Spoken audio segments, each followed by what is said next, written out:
Le marché des téléphones de Diambalgato est banni. La mairie centrale a procédé à l'opération de déguerpissement cet après-midi. Les vendeurs, eux, disent ne pas être informés. L'Union européenne fait le bilan de son apport financier à la transition et aux élections. Elle était en concertation avec l'Agence nationale de gestion des élections ce mardi. 45 minutes ont suffi pour évaluer. 60 millions de dollars pour la gestion de la crise nutritionnelle au Tchad. C'est un financement de la Banque mondiale et ce document a été paraphé par le ministre de la Santé publique et le directeur pays adjoint du Programme alimentaire mondial.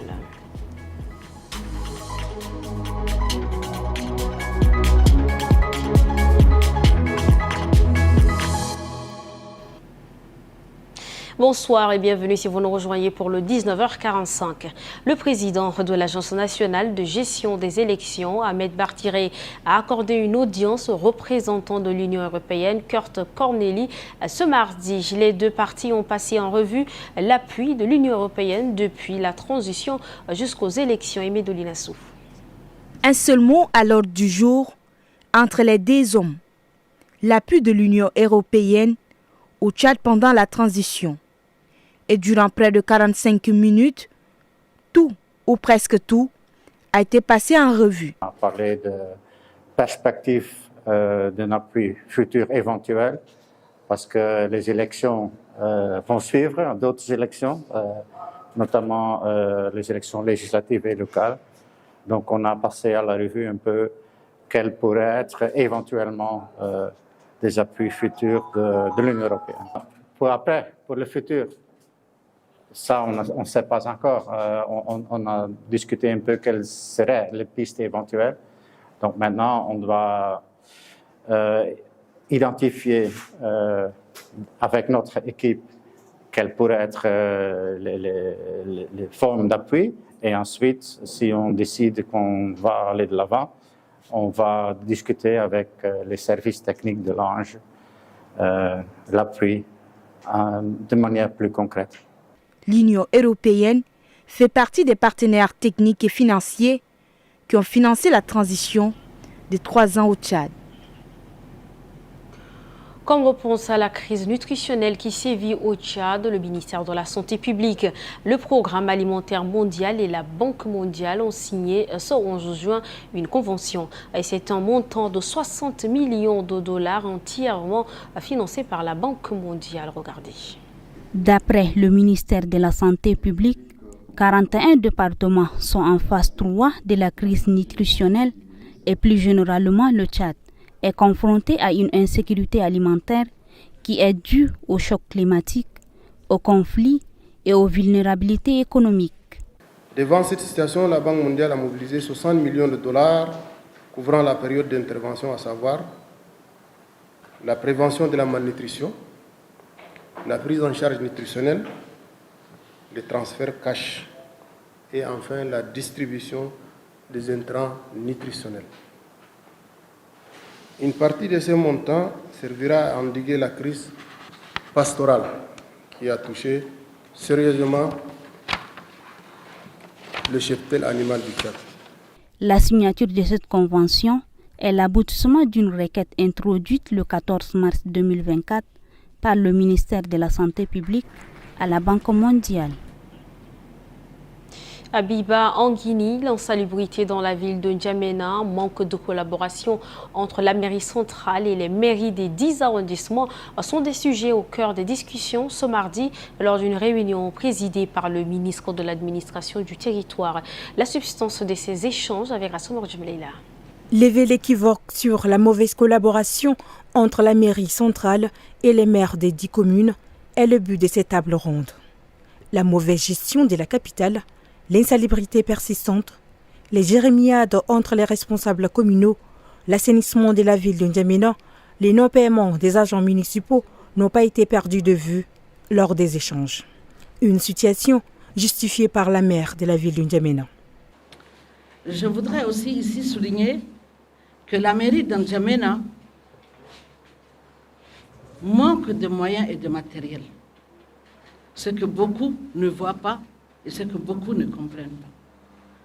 Le ministre de l'administration du territoire rappelle les maires des 10 arrondissements à l'ordre. Le curage des caniveaux et des égouts pour l'ensemble de l'agglomération de N'Djamena est une responsabilité conjointe de la commune de la ville et des communes d'arrondissement. Par contre, l'entretien des rues et caniveaux d'intérêt local relève de la responsabilité des communes d'arrondissement. Ainsi, la commune de la ville de N'Djamena planifie et coordonne les opérations à l'échelle globale, tandis que les communes d'arrondissement gèrent localement l'exécution des travaux. Une collaboration est exigée pour l'entretien des réseaux d'assainissement dans la ville de N'Djamena.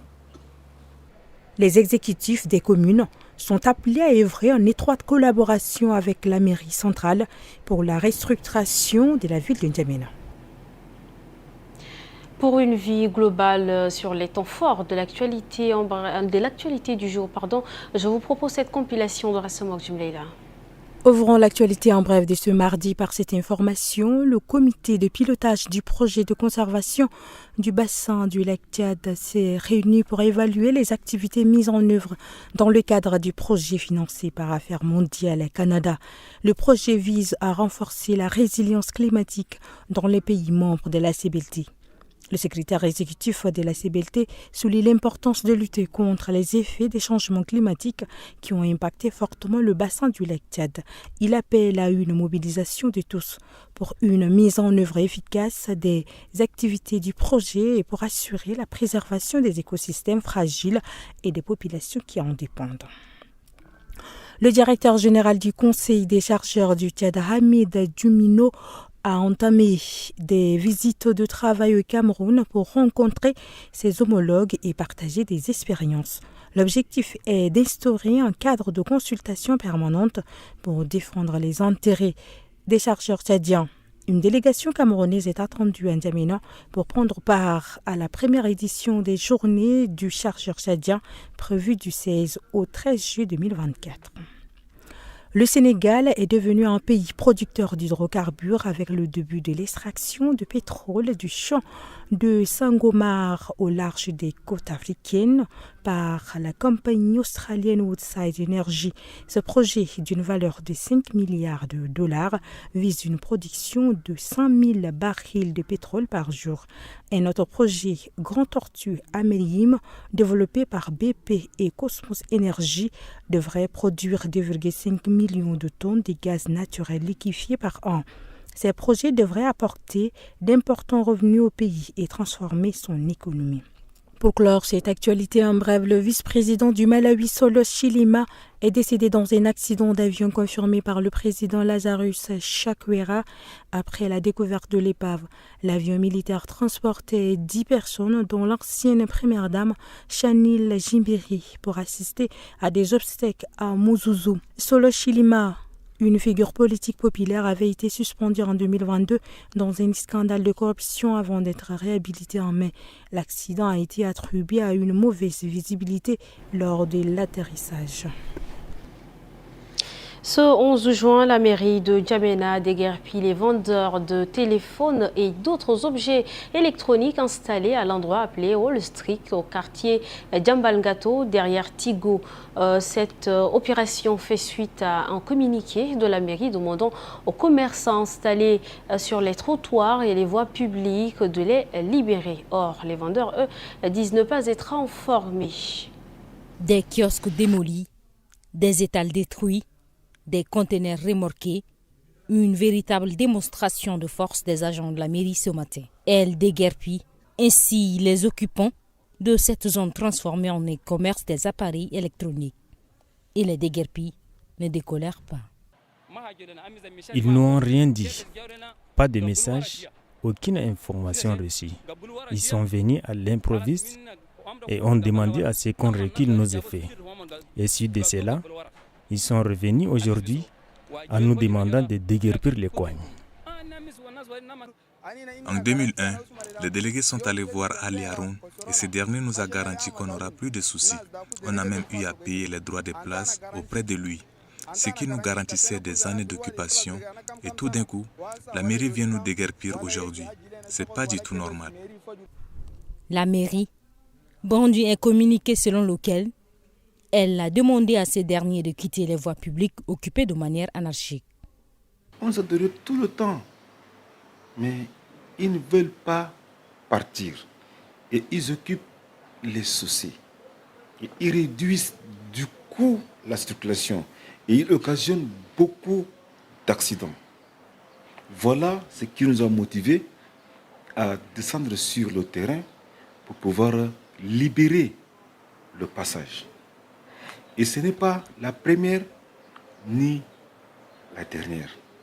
Nous allons continuer à dégager les rues dans l'ensemble de la ville de N'Djamena.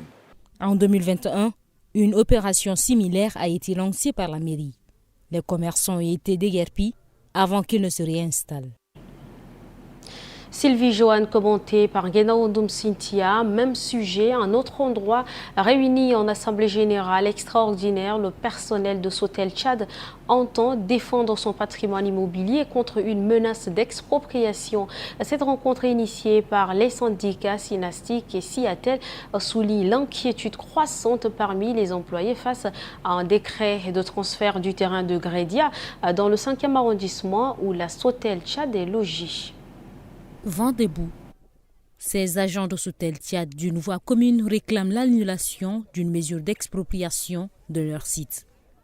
Et ce matin, par cette assemblée qui se tient de manière particulière, ils demandent aux autorités de reconsidérer leur décision. L'État a fait un décret pour rétrocéder à une autre entreprise venue de nulle part qui est Soprofim.